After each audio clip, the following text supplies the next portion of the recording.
नमस्कार, मी समाधान वंसाळे लोकन्यूजमध्ये आणि मध्ये आपलं स्वागत आहे। सध्या आपण या ठिकाणी पालखी स्थळावरती आहोत। या ठिकाणी बघायला गेलं तर इथं जगद्गुरूंची पालखी या ठिकाणी असते आणि पुढे इकडे बघितलं तर त्या ठिकाणी ज्ञानेश्वर महाराजांची पालखी असते। या ठिकाणी हे पालखी तळ मानला जातो। हा वाखरीचा पालखी तळ आहे। इथं रिंगण पण होते आणि रिंगणासाठी लोक या ठिकाणी येतात वगैरे आणि इथं दर्शनासाठी या ठिकाणी लोक येतात वगैरे। आणि तुम्ही बघू शकता की या ठिकाणी जे वारी यायच्या अगोदर, कारण की आता या उद्या किंवा परवा दिवशी सोलापूर जिल्ह्यामध्ये दोन्ही पालख्या प्रस्थान होतात आणि येतात वगैरे। त्याच्या अनुषंगाने बघायला गेलं तर या ठिकाणी तुम्ही बघू शकता याच्यामध्ये सध्या काम चालू आहे। रस्त्याचं काम व्यवस्थित पद्धतीने चालू आहे।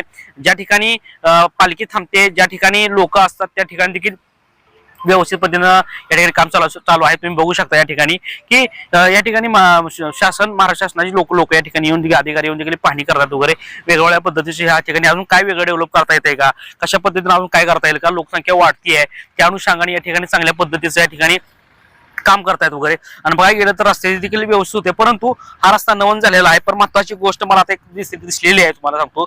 इथं रस्ता नवीन केलेला आहे, परंतु इथं असा खड्डा पडलेला आहे। इथं आपलं म्हणजे विरोधात कुठली गोष्ट बोलायची नाही किंवा असं इथं आपण की इथं चुकीचं काम झालंय म्हणून असं दाखवण्यासाठी आलेलो नाहीये, परंतु हा दिसलेला आहे। आणि समोरच बघितलं तर बघा दोन खड्डे आहेत आणि समोरच म्हणजे इथून कमीत कमी म्हटलं तर एक थोडंसं अंतरावरतीच जगद्गुरूंची पालखी असते, थोड्याशा अंतरावरतीच हा खड्डा पडलेला आहे। आणि इकडे समोर बघता की इथं या ठिकाणी काम चालू आहे। आणि वरच्या साईडला जी माऊलींची पालखी असते त्या ठिकाणी मी चांगल्या पद्धतीचं काम चालू आहे, तुम्ही बघू शकता। आणि अशा पद्धतीने या ठिकाणी काम चालू आहे आणि काम चालू आहे, परंतु काम फास्ट होते, परंतु त्याला कुठंतरी फास्ट स्पीड मध्ये काम करत असताना निष्कृत दर्जाचं काम होता कामा नये, हे महत्वाची गोष्ट आहे। कारण की जर वरची टेंडर काढायची परत नंतर त्या गोष्टी करायच्या ती नको आहे। एकदा टेंडर काढून चांगल्या व्यक्तीला टेंडर देऊन वारी यायच्या अगोदरच काय गोष्टी केल्या पाहिजे, म्हणजे वारी यायच्या आणि नंतर टेंडर काढायचं आणि त्याच्या कालावधीमध्ये फास्ट काम होते। म्हणजे नेमका ठेकेदार चुकीचा का ते काम देणारा चुकीचा अधिकारी आता पीडब्ल्यूडी काम गेलेला आहे। तर महत्वाची गोष्ट आहे की त्यांना अगोदरच जे ठेकेदार आहेत बाबा, इथून जर त्यांचं बिल निघत नसेल तर त्यांना जो ठेकेदाराला आपण काम देणार आहे त्या ठेकेदाराला अगोदरच त्याच्या सुखर्चातून हे सगळे काम करून नंतर त्याला बिल काढून देण्यात यावी। कारण की कदाचित ठेकेदार चांगला असू शकतो आणि अशी गडबडीमध्ये घाई गडबडीमध्ये कामं झाल्यामुळे अशी निष्कृत दर्जाची होऊ शकतात वगैरे।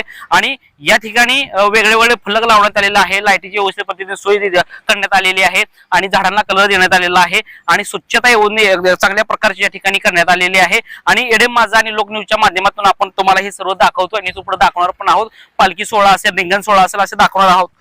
परंतु आता सध्याला या ठिकाणी बघायला गेलं तर चांगल्या पद्धतीची कामं या ठिकाणी चालू आहेत आणि या ठिकाणी लवकर पालखी आता सोलापूर जिल्ह्यामध्ये येणार प्रस्तावना करते येणार आहे। आणि तुम्ही बघू शकता अशा पद्धतीनं ज्या खात्याचे अधिकारी आहेत त्या खात्याचे अधिकारी यातून बघतायत वगैरे, निरीक्षण करतायत वगैरे, कशा पद्धतीनं काम होतंय किंवा झालं पाहिजे वगैरे।